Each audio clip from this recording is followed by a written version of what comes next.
Hello my dear students, Hindi learning channel में आपका स्वागत है। आज आपकी अध्यापिका आशिमा महाजन आपके लिए एक नया चैप्टर लेके आई है हिंदी ग्रामर का। वो है शब्द रचना एवं उसके प्रकार। जी हाँ, पार्ट्स ऑफ स्पीच। इंग्लिश में तो पार्ट्स ऑफ स्पीच आपने नाउन प्रोनाउन एडजेक्टिव वगैरह पढ़े ही होंगे, लेकिन हिंदी में पार्ट्स ऑफ स्पीच जो है वो किस रूप में है आज हम जानेंगे। बच्चों, इस वीडियो में आपको फुल एक्सप्लेनेशन मिलेगी, उसके साथ एग्जाम्पल्स मिलेंगे। इस वीडियो में जिन बच्चों के पास या जिन स्कूल्स में भी प्राची हिंदी व्याकरण की बुक लगी हुई है, उनकी सॉल्व बुक एक्सरसाइज भी आपको इस वीडियो के अंदर मिल जाएगी। चलिए पाठ शुरू करती हूं। शब्द विचार। इसके अंतर्गत सबसे पहले तो पढ़ लें शब्द होता ही क्या है। हमारे सब बच्चों को अब तक तो पता चल ही गया होगा कि शब्द क्या है। एक या एक से अधिक वर्णों से बनी हुई स्वतंत्र सार्थक ध्वनि को शब्द कहते हैं। जी हाँ, बच्चा जब छोटा होता है, बोलना शुरू करता है तो कुछ ध्वनियां निकालता है, धीरे धीरे बड़ा होता है, फिर शब्द बोलना सीख जाता है, शब्द के बाद फिर वाक्य, फिर धीरे धीरे वो अपनी भाषा में निपुण हो जाता है, जैसे कि आप सब अभी हो गए हैं, है ना। ये सारी प्रक्रिया चलती रहती है और इस प्रक्रिया से हमें क्या पता चलता है कि पूरी जो भाषा है वो ध्वनियों का मेल है, और ध्वनियों के मेल से शब्द बनते हैं और शब्दों के मेल से वाक्य बनते हैं। तो ध्वनियों का मेल सार्थक होना बहुत जरूरी है, क्योंकि अगर निरर्थक मेल होगा वो शब्द नहीं कहा जा सकता, है ना। पहले बच्चा बोलता है मम्मा मम्मा मम्मा, है ना, फिर आ का साउंड निकालता है, फिर गेंद द द द द ऐसे करता है ना। तो ये जो ध्वनियां निकलती हैं, अगर तो वो सार्थक ध्वनियां हैं, उनके मेल से शब्द बन रहा है तो ठीक है, लेकिन अगर तो ध्वनियां निरर्थक है उससे शब्द कभी नहीं बनेगा। ओके, अगर मैं कलम बोलूंगी क प्लस ल प्लस म, ये देखिए क प्लस ल प्लस म, तो हमारे पास शब्द बन के आएगा कलम, है ना। तो कलम जब शब्द बन के आएगा हमारे सामने तो वो तो सार्थक शब्द है। लेकिन अगर मैं लिख दूं आपको ल क म, ये कोई शब्द ही नहीं बना, सार्थक शब्द नहीं है, इसका कोई मीनिंग नहीं है, लकम, है ना।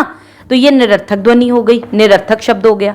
तो यही मैं आपको समझाना चाहती हूं कि जो शब्द हैं ध्वनियों के मेल से जरूर बनते हैं, लेकिन सार्थक ध्वनियों के मेल से। ठीक है, चलिए आगे बढ़ती हूं वीडियो में। शब्द विचार का वर्गीकरण। अब अर्थ के आधार पे, बनावट के आधार पर या रचना के आधार पर, फिर उसके बाद प्रयोग के आधार पर और फिर उत्पत्ति के आधार पर। तो सबसे पहले पढ़ेंगे हम अर्थ के आधार पर शब्दों के कितने भेद होते हैं। तो अर्थ से याद रखिएगा बच्चों कि अर्थ वर्ड जिसमें भी आ रहा है, यानी कि अर्थ के आधार पर जो भेद हैं वो दो ही हैं, एक सार्थक एक निरर्थक। ठीक है, और सार्थक शब्द आपको अभी मैंने बताया, वे शब्द जिनका कोई ना कोई अर्थ होता है उन्हें सार्थक शब्द कहते हैं। जैसे रोटी हो गया, पानी हो गया, ममता हो गई, ये सारे इन वर्ड्स का कोई मीनिंग निकल रहा है, इसलिए ये हो गए सार्थक शब्द हमारे। ठीक है, निरर्थक शब्द है जिन शब्दों का कोई अर्थ ही नहीं निकलता, वो हो गए हमारे निरर्थक शब्द। ठीक है, जैसे चाय का मैंने वाई बोल दिया, रोटी का वोटी बोल दिया, पानी का वानी बोल दिया, सांच का वांच बोल दिया, तो ये सारे जो वर्ड्स हैं, चाय का शाय बोल दिया, तो ये निरर्थक शब्द है। ठीक है, और एक चीज और बता दूं बेटा, ये जो अर्थ के आधार पर दोष आपको मैंने भेद बताए, सार्थक और निरर्थक, जो निरर्थक वाले शब्द हैं इनका व्याकरण में कभी कोई विचार नहीं किया जाता। ठीक है, लेकिन अर्थ को आधार बनाकर शब्दों को 6 भागों में बांटा गया है, जो कि मैं आपको अभी बता रही हूं। सबसे पहले पर्यायवाची शब्द होते हैं, सबसे पहले आते हैं पर्यायवाची शब्द, तो वो इसी के अंतर्गत आते हैं जो आपकी बुक्स में दे रखे होते हैं याद करने के लिए आपको, है ना। फिर आते हैं विलोम शब्द, वो भी इसी कैटेगरी के अंदर आते हैं। अर्थ के आधार पे शब्दों के जो भेद किए गए वो 6 भागों में किए गए हैं। पर्यायवाची है, विलोम है, एकार्थी शब्द, है ना, एकार्थी सदा एक ही अर्थ जो देते हैं वो एकार्थी शब्द होते हैं। उसके बाद अनेकार्थी शब्द होते हैं। अनेकार्थी शब्द कुछ शब्द ऐसे होते हैं जो स्थिति के अनुसार एक से ज्यादा अर्थ देते हैं। ठीक है, जैसे आप पतंग देख लो, पतंग आकाश में उड़ने वाली पतंग भी होती है और पतंग एक कीड़ा भी होता है। उसके अलावा श्रुति संबिनार्थक शब्द आते हैं, सुनने में साउंड में तो एक जैसे लगते हैं, लेकिन जिन शब्दों के उच्चारण में बड़ा थोड़ा सा अंतर होता है, सुनने में एक जैसे लगेंगे लेकिन अर्थ डिफरेंट देंगे। और सबसे बड़ी बात जो 6वां उसका भेद है वो है अनेक शब्दों के लिए एक शब्द। तो इस तरह ये हो गए हमारे अर्थ के आधार पर 6 भागों में डिवाइड शब्दों के भेद। ओके, चलिए आगे बढ़ती हूं वीडियो में। अब हमारे पास है अगला टॉपिक, बनावट के आधार पर शब्द के भेद। तो ये थोड़ा सा बच्चों को मुश्किल लगता है, चलिए इसको आसानी से समझते हैं हम। बच्चों, प्रत्येक शब्द की अलग रचना होती है ना, अलग रचना और अलग प्रोसेस चलता है, उसका अपना ही अर्थ होता है। तो इस आधार पे शब्दों के 3 भाग किए गए हैं। रचना के आधार पे याद रखिएगा, रचना भी एक है, बनावट भी एक है। ओके, तो रचना र से याद रखिएगा, रूढ़ शब्द सबसे पहले इसमें आएंगे। वे शब्द जो किसी विशेष अर्थ के लिए रूढ़ हो। रूढ़ शब्द का अर्थ होता है जो विभाजित ना हो, यानी कि टूटने के बाद जिसका कोई अर्थ ही ना रह जाए। आप घर को तोड़ के देख लो, मैंने घर एग्जाम्पल दिया है, अब तोड़ के देख लो, घ का कोई अर्थ है, र का कोई अर्थ है नहीं है, लेकिन जब इन दोनों को हम कर देंगे कंबाइन तो घर का अर्थ होगा, है ना। तो ऐसे शब्द जिनके खंड करने पे कोई अर्थ ना निकले वो रूढ़ शब्द कहलाते हैं। और याद रखिएगा, रूढ़ शब्द को मूल शब्द भी कहा जाता है, इसका दूसरा नाम है मूल शब्द। ओके, तो एग्जाम्पल मैंने आपको दिया है, रूढ़ शब्द का पानी हो गया, जप हो गया, कल हो गया। इन शब्दों को अलग करके देख लो अपनी कॉपी पे, कोई अर्थ नहीं निकलेगा। चलिए यौगिक शब्द की तरफ आगे बढ़ती हूं। दूसरा भेद, वे सार्थक शब्द जो दो सार्थक, 2 या फिर 2 से अधिक सार्थक शब्दों के मेल से बने हों, वो यौगिक शब्द कहलाते हैं। और इन सार्थक शब्दों के खंड किए जाने पे प्रत्येक खंड का भी अर्थ होता है। यानी कि अगर आपको एग्जाम्पल दिया कर्जदार, कर्ज को अलग कर दो, दार को अलग कर दो, तो दोनों खंडों को अलग भी कर दोगे ना, तब भी उसका अपना एक मीनिंग निकल के आएगा। जैसे मैं प्रधानमंत्री का एग्जाम्पल दे दूं, प्रधान को अलग कर दो, मंत्री को अलग कर दो, प्रधानमंत्री बन जाएगा, है ना। प्रधान का भी अर्थ है, मंत्री का भी अर्थ है। इसी तरह मैंने 2 एग्जाम्पल देवालय भी दिए, स्वदेश भी दिए। इसके अलावा पुस्तकालय हो जाता है, रसोई घर हो जाता है, रसोई को अलग कर लो, घर को अलग कर लो, तो अपना अपना मीनिंग खंड अलग करने पर भी निकल आए, वो यौगिक शब्द कहलाते हैं। चलिए नेक्स्ट है हमारा योग रूढ़ शब्द। ऐसे शब्द जो किन्हीं 2 शब्दों के मेल से बने हो, जहां बनने पर किसी विशेष अर्थ का बोध कराते हैं। आप बात समझे मेरी, 2 शब्दों के मेल से जरूर बने हो, लेकिन बनने पर किसी विशेष अर्थ का बोध करा रहे हैं।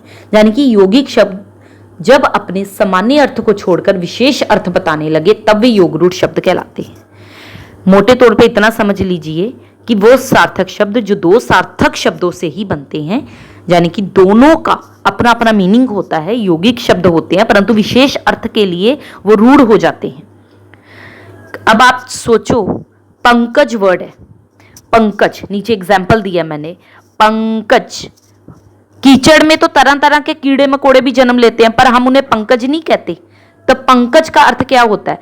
पंख कीचड़ से या कीचड़ में, और ज मतलब उत्पन्न, तो केवल कमल का अर्थ ही लिया जाएगा, यानी कि वो तीसरे अर्थ की ओर हमें संकेत कर रहे हैं। तो वो हो गया हमारा योग रूढ़ शब्द। इसी तरह दशानन है, दश का भी अर्थ है, आनंद का भी अर्थ है। दश का मतलब 10, आनंद का मतलब मुख, तो 10 मुख वाला हमें संकेत किसकी तरफ कर रहा है? रावण की तरफ कर रहा है।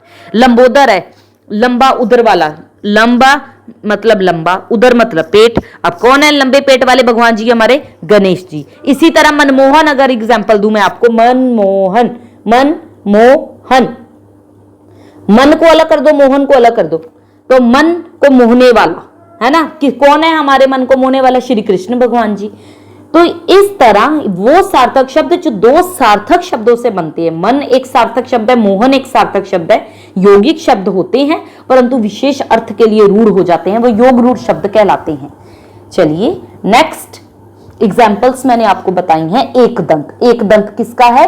गणेश जी, यानी कि एक का भी मीनिंग निकल रहा है, संख्या को भी कहते हो, दंत होता है दांत। इसी तरह पंकज है, पीतांबर है, पीत मतलब पीले, अंबर मतलब वस्त्र, पीले अंबर, पीले वस्त्र पहनने वाले कौन है? विष्णु भगवान जी। गजानन है, गज मतलब हाथी, आनंद मतलब मुख, तो गजानन हाथी जैसे मुख वाले कौन है? गणेश जी। तिरंगा 3 रंगों वाला, ती प्लस रंगा, राष्ट्रध्वज की ओर संकेत कर रहा है। 4 पाई है, 4 पायों वाला, यानी कि खाट। तो इस तरह बच्चों मैंने आपको बताया आज सबसे पहले बेस्ड ऑन यूजेस, यानी कि अर्थ के आधार पर शब्दों को 2 भागों में बांटा, सार्थक और निरर्थक। सार्थक मतलब मीनिंगफुल और निरर्थक मतलब मीनिंगलेस। ठीक है, फिर मैंने आपको क्या समझाया, रचना के आधार पे, बनावट के आधार पे, यानी कि बेस्ड ऑन कंस्ट्रक्शन, जिसमें मैं आपको रूढ़ शब्द समझा रही हूँ, रूटीन वर्ड्स, है ना, यौगिक शब्द समझा रही हूं यानी कि कंबाइंड वर्ड्स, और योग रूढ़ शब्द के एग्जाम्पल आपके सामने खुले हुए हैं यानी कि कंबाइंड रूटीन वर्ड्स। ये यौगिक शब्द होते हुए भी विशेष अर्थ के लिए प्रसिद्ध होते हैं। ये सारे एग्जाम्पल्स मैंने आपको योग रूढ़ शब्द के समझा दिए। इसके बाद बात करेंगे अब हम नेक्स्ट प्रयोग की दृष्टि से शब्दों के भेद, यानी कि अब बात करेंगे बेस्ड ऑन डिक्लाइन। डिक्लाइन क्यों? विकारी शब्द आते हैं और अविकारी शब्द आते हैं। विकारी शब्द वो होते हैं जो शब्द वाक्य में प्रयोग किए जाने पर व्याकरण के नियमों के कारण अपना मूल रूप बदल लेते हैं, वो विकारी शब्द कहलाते हैं। इन्हें डिक्लाइनेबल वर्ड्स भी कहते हैं। 4 भागों में बांटा गया इन्हें, संज्ञा, सर्वनाम, विशेषण, क्रिया। एग्जाम्पल आपके सामने खुला हुआ है, देखिए। विकारी शब्द बच्चों, इनका रूप परिवर्तन होता ही रहता है। जैसे कुत्ता एक वचन में है ना, बहुवचन अगर देख लें तो कुत्ते बन जाता है ना, तो कुत्ता है तो एक संज्ञा ही। उसके बाद मैं सर्वनाम हो गया, मैं का हम भी हो जाता है, मुझे भी हो जाता है, तो रूप बदलता रहता है। अच्छा कह दिया या अच्छी कह दिया सेंटेंस के अकॉर्डिंग, तो विशेषण का भी रूप बदलता रहता है, क्रिया का भी रूप बदलता है। अगर एक बच्चा है तो खाता है, 2 बच्चे हैं तो खाते हैं, और अगर लड़की है तो खाती है, तो क्रिया का भी रूप बदलता है। तो जिन शब्दों का रूप परिवर्तन होता रहता है वे विकारी शब्द कहलाते हैं। संज्ञा, सर्वनाम, विशेषण, क्रिया, लिंग, वचन सब विकारी शब्द हैं। ओके, चलिए आगे बढ़ती हूं। अविकारी शब्द यानी कि इनडिक्लाइनेबल वर्ड्स। अविकारी से क्या पता चलता है? अ प्लस विकारी, बिना बदलाव के। जो शब्द लिंग, वचन, कारक बदल जाने पर भी बिना किसी बदलाव के प्रयुक्त किए जाते हैं अविकारी शब्द कहलाते हैं। यानी कि इनके रूप में कभी कोई परिवर्तन नहीं आता। कैसे नहीं आएगा? अब क्रिया विशेषण ही ले लो आप।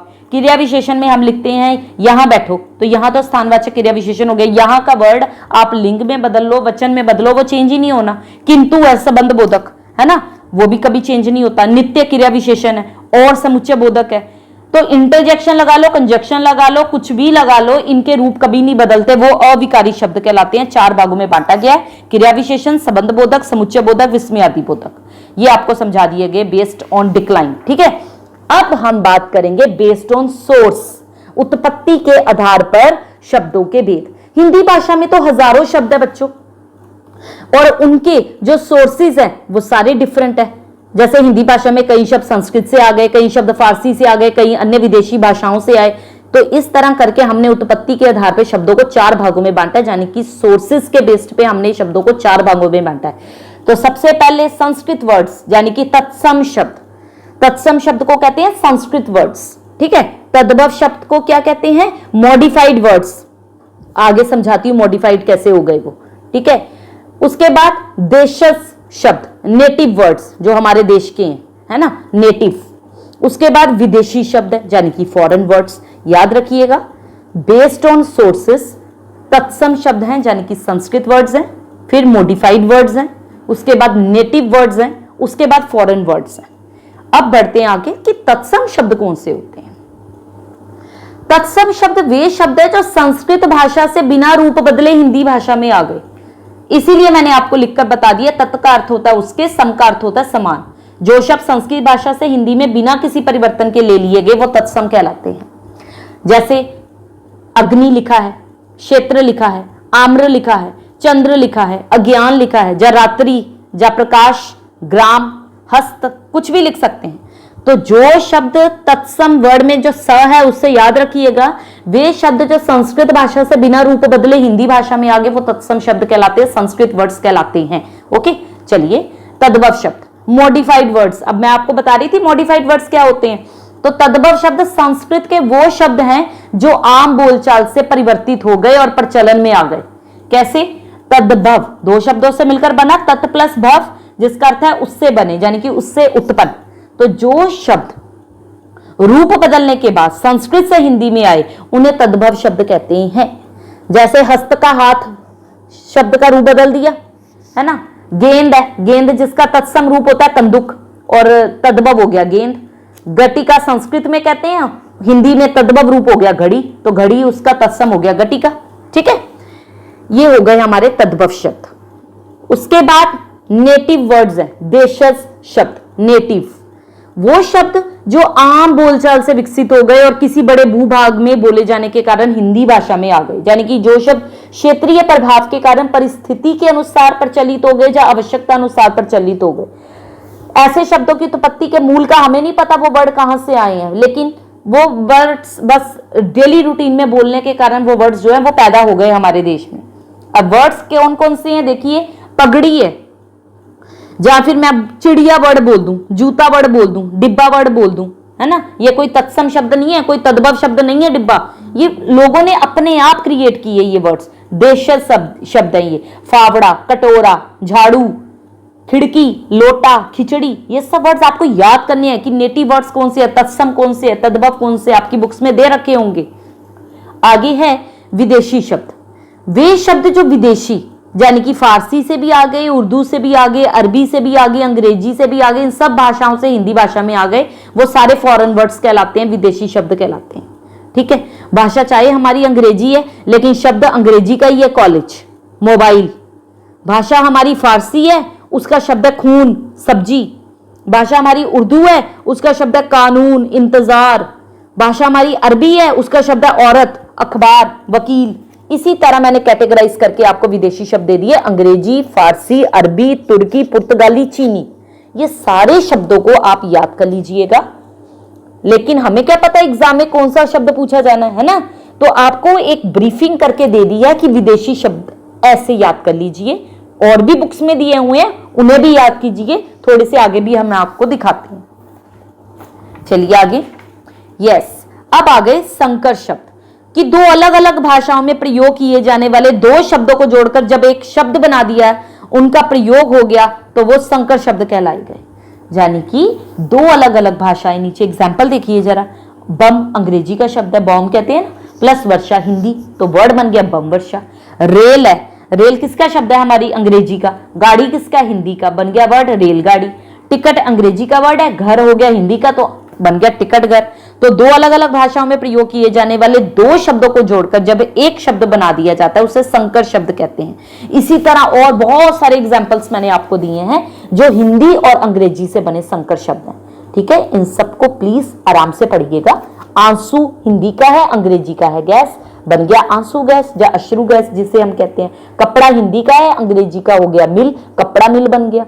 इसी तरह रसोई है, रसोई हमारी हिंदी का वर्ड है, गैस हमारी अंग्रेजी का, रसोई गैस बन गया। सिलाई हमारी हिंदी का वर्ड है, मशीन हमारा अंग्रेजी का है, सिलाई मशीन बन गया। इसी तरह यहाँ पर डबल है, डबल हमारी अंग्रेजी का वर्ड है, रोटी हमारा हिंदी का, डबल रोटी बन गया। अलार्म हमारा अंग्रेजी का शब्द है, घड़ी हमारा हिंदी का शब्द है, अलार्म घड़ी बन गया। बस हमारा अंग्रेजी का है, अड्डा हमारा हिंदी का है, बस अड्डा बन गया। तो ये सारे शब्द आप एक बार नजर से दौड़ा लीजिएगा। फिर अंग्रेजी और हिंदी मिक्स शब्द है, यानी कि अंग्रेजी के शब्द है रेल, हिंदी होगी गाड़ी, यह भी मैंने आपको बताया। सिनेमा है अंग्रेजी का, घर हो गया आपका हिंदी का। पुलिस हो गया आपका अंग्रेजी का, चौकी हो गया आपका हिंदी का। मोटर हो गया अंग्रेजी का, गाड़ी हो गया आपका हिंदी का, तो मोटर गाड़ी। ठीक है, चलिए अन्य संकर शब्द ये और कुछ दे दिए हैं मैंने। घड़ी हिंदी का है, साज फारसी का है। अब देखिए फारसी शब्द आ गया साज, और वर्ड मिलकर बन गया घड़ी साज। अब गुड़ हिंदी का है, सवार फारसी का है, घुड़सवार बन गया। ठीक है, इसी तरह आगे बढ़ती हूं। ये है क्लास 8 चैप्टर 4 शब्द रचना। जिनके स्कूल में भी प्राची हिंदी व्याकरण की बुक लगी हुई है उनकी सॉल्व बुक एक्सरसाइज मैंने आपको दे दी है। आई होप आपको ये चैप्टर बहुत इजी तरीके से समझ में आ गया होगा। कौन से विकारी शब्द है, कौन से अविकारी शब्द हैं, कौन से सार्थक हैं, कौन से निरर्थक हैं, और कौन से रूढ़ हैं, कौन से यौगिक है, कौन से योग रूढ़ शब्द हैं, है ना। कौन सा शब्द होता है, कौन सी ध्वनि होती है, वाक्य में प्रयुक्त शब्द पद कहलाता है, यह भी याद रखिएगा। ये आपके सामने क्लास 7 की बुक जिनके स्कूल में प्राची हिंदी व्याकरण लगी है उनकी सॉल्व बुक एक्सरसाइज भी आपको दे दी गई है।